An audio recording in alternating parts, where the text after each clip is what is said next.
Je veux la dédier à un héros, à un martyr, mais je préfère dire héros parce qu'il a survécu et qu'il peut vraiment maintenant nous inspirer toutes et tous. Et je veux parler du professeur Jean-Louis Kakomo. Jean-Louis Kakomo, si vous ne le connaissez pas, c'est vraiment un héros dans le sens où il a survécu. Vous savez, c'est comme au Vietnam. En Vietnam, on dit j'ai fait un tour, j'ai fait 2 tours comme un tour opérateur. C'était pour un peu essayer de désacraliser ça. J'ai fait 2 tours. Eh bien, Jean-Louis Kakomo, il a fait 2 tours illégaux contre son intérêt et en violation de toute déontologie médicale en hôpital psychiatrique forcé de 18 mois chacun. Le bonhomme a été mis de force, drogué au maximum. Ils ont essayé de le dégommer, le type. C'est ce qui ressort en tout cas des témoignages que l'on a et des données maintenant que l'on a. Donc c'est TV Liberté qui a été, je les salue, la première chaîne à donner la parole à Jean-Louis Kakomo dans un scandale sanitaire et universitaire, un scandale de corruption académique, au moins du niveau du scandale du charnier de Paris-Descartes. Je vous rappelle que dans le scandale du charnier de Paris-Descartes, Frédéric Dardel court toujours. Il est tranquillement en liberté en ce moment et il se vante de se faire des petites burratas par-ci par-là. Tant mieux pour lui. Eh bien, on a un autre scandale universitaire avec l'affaire Kakomo. Et je veux vraiment dédier cette vidéo à Jean-Louis Kakomo parce que il faut que toutes les personnes qui ont été atteintes dans leur psychologie par les confinements, par l'instabilité économique, par le fait qu'on va avoir énormément de patrons de restaurants et de tenanciers qui vont perdre leur travail et qui sont dans des situations économiques très difficiles. Eh bien, toutes ces personnes-là, je veux leur dire, pensez à Jean-Louis Kakomo. C'est un peu comme on disait aux enfants, pensez à Saint-Georges qui a terrassé le dragon.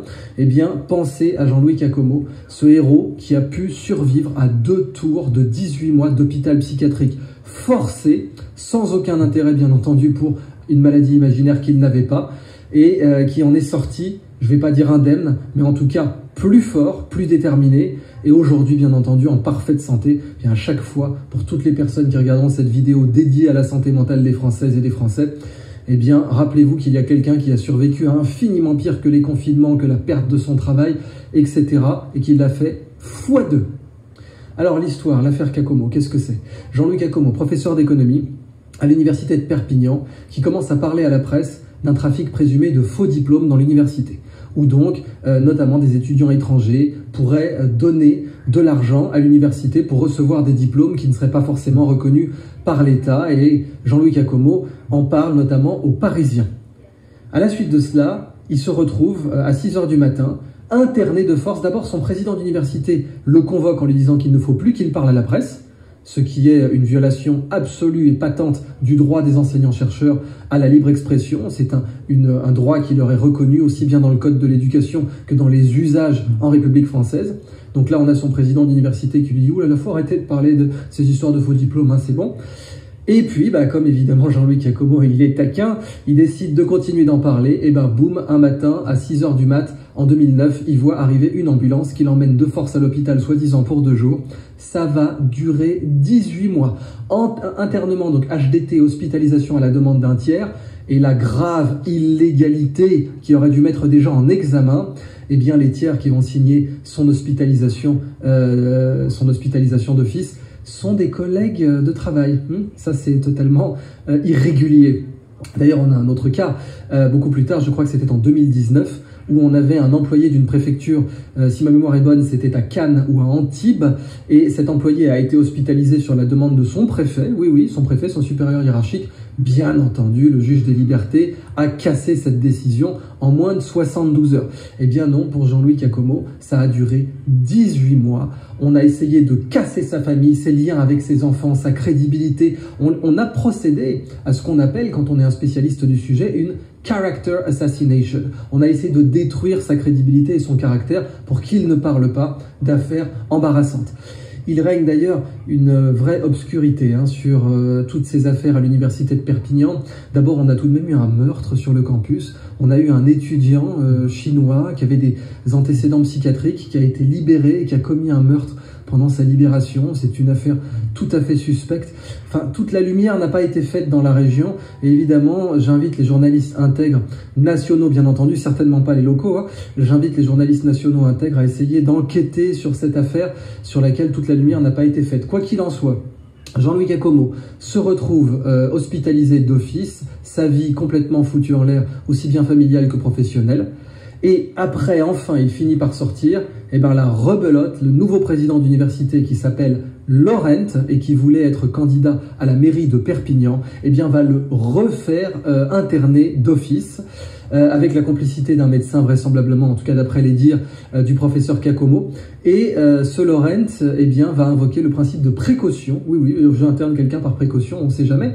Et Giacomo va refaire comme ça 18 mois d'internement psychiatrique beaucoup plus lourd, beaucoup plus agressif, avec des électrochocs. On va tenter de l'électrocuter. Il n'y a aucune preuve scientifique que les électrochocs marchent. Eh bien, lui, on va lui en faire. Et il va survivre à ça. Ah, j'insiste, à chaque fois dans votre vie que vous verrez quelqu'un, un ami, un collègue, tenancier de bistrot, propriétaire de restaurant, entrepreneur qui a été foutu sur la paille et dont la vie a été détruite par les mesures complètement débiles qui ont été prises par le gouvernement français pendant la Covid-19, eh bien, à chaque fois que vous aurez ça, souvenez-vous de Saint Jean-Louis Giacomo qui, lui, a terrassé bien pire dragon dans des conditions infiniment plus difficiles. Si je devais représenter sa défense, parce que l'affaire est loin d'être finie, même s'il y a eu des jugements bâclés dans cette affaire, l'affaire est très loin d'être finie. Si je devais donc représenter sa défense, eh bien je rappellerais ces deux cas. D'abord, cette personne qui a été internée par son préfet dans les Alpes-Maritimes et qui, bien sûr, le jugement a été cassé, le juge des libertés a cassé cette décision complètement timbrée. Et puis on a l'affaire aussi des irradiés d'Épinal au début des années 2000 où on a des opérateurs médicaux qui ont fait de la prison ferme parce qu'ils avaient surirradié plus de 450 patients. Et là, ce qui a été plaidé notamment, c'était les coups et blessures. Bien, je pense, bien entendu, qu'il faudrait, s'il y a des conseillers légaux, des juristes, des avocats dans ma communauté, si vous voulez défendre Giacomo dans cette affaire et aller au fond de cette affaire sordide où on a violé la liberté de quelqu'un, où on lui a infligé des traitements de force qui n'étaient en aucun cas dans son intérêt et dont justement l'intérêt pour le patient n'a jamais été démontré, eh bien je vous recommanderais de plaider les coups et blessures en réunion, c'est-à-dire qu'à plusieurs reprises, Jean-Louis Giacomo a subi des coups et des blessures internes. C'est encore plus grave et on a tout un tas de juridictions, notamment aux États-Unis, mais ailleurs aussi, où les coups et blessures internes ont été jugés pire que des coups et blessures externes. Bah, je le veux, hein. Un match de boxe, il ne faut pas 4 ou 5 ans pour s'en remettre. Eh bien, les sévices qu'a subi Jean-Louis Giacomo, il lui a fallu plus de 4 ou 5 ans pour s'en remettre. Et ça, c'est bien une preuve suffisante du fait que ces sévices étaient supérieurs à des coups dans la gueule qui auraient été reçus dans la rue.